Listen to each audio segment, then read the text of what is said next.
my name's Conrad Pope, and I'm here to say a few words about a workshop I'll be holding in Klosterneuburg in Austria this summer that will cover composing for film, orchestrating for film, and making music to film. You might not know my name, but chances are you've seen a number of the films in which I participated in the music, in the making of the music. Among them are Harry Potter, the last two installments of 7A and 7B, which I helped produce the score along with composer Alexander Desplat. Among the other films I've worked on are the Star Wars series, Star Trek, Indiana Jones, the Matrix series, Pirates of the Caribbean, and about 400 other films on which I participated. When I was a student, it was often said that music was a universal language.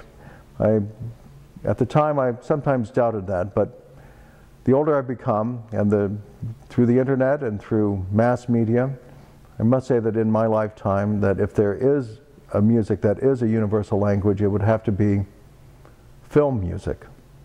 Because now the grammar of Hollywood films is understood everywhere in the world.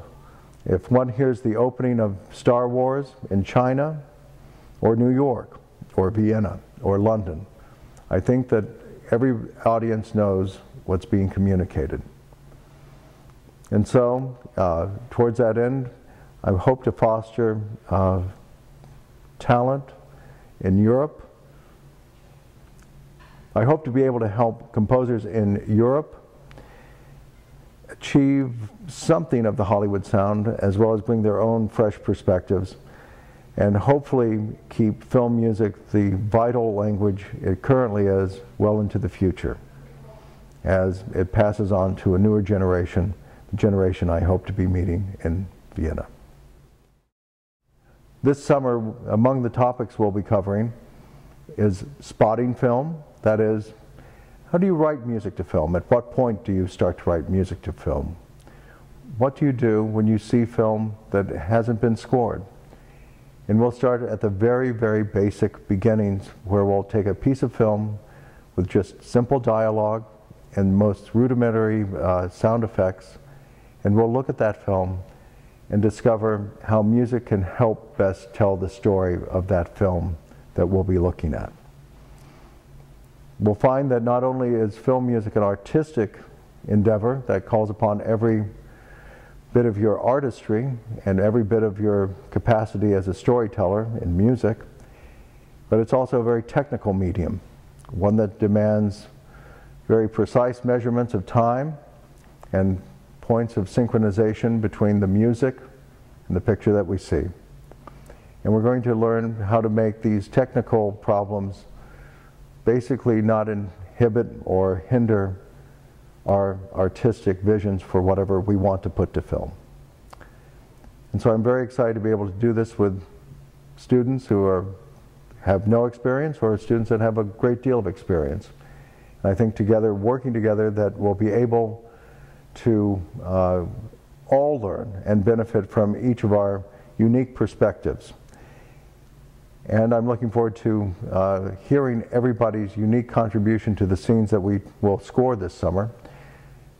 I will be bringing with me clips from films that have been made already and maybe scored by other composers, but we will not have any idea of what that score is. We'll look at these things with fresh eyes and approach them with fresh ears, and hopefully even have fresh ideas. I'm grateful for the cooperation of a number of studios and music supervisors, as well as directors, in supplying these materials. I'm fortunate to be returning to Europe, from where most of the grammar that we know in film music actually first came from. Max Steiner, great Viennese composer, but basically known as a Hollywood composer by most.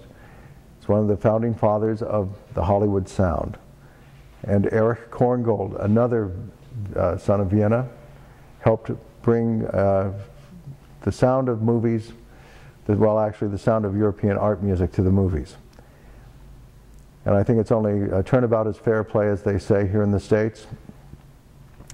I think it's only fair that I can return to Europe and bring back, I guess, some of the fruit that has spawned from the seeds planted by the original founding fathers from Europe. It's hard to know what film music would be, actually, without Richard Strauss and Max Steiner and Wagner and much of the German tradition that influenced much early film music. In fact, it's inconceivable. And so in a way, it's that I'm bringing home something that was first brought to America by European artists. And they managed to fashion what is now thought of as a uniquely American sound. On a personal note, I have a connection with Europe to the degree that as a child here in the United States, it was always my great hope to study music in Germany. And I was fortunate enough to have been able to do that when I attended the Hochschule für Musik in Munich, where I studied composition. And now I'm excited to be able to come back and now share with a new generation of students some of the knowledge I've gained as a working composer, orchestrator, arranger, and conductor in Hollywood.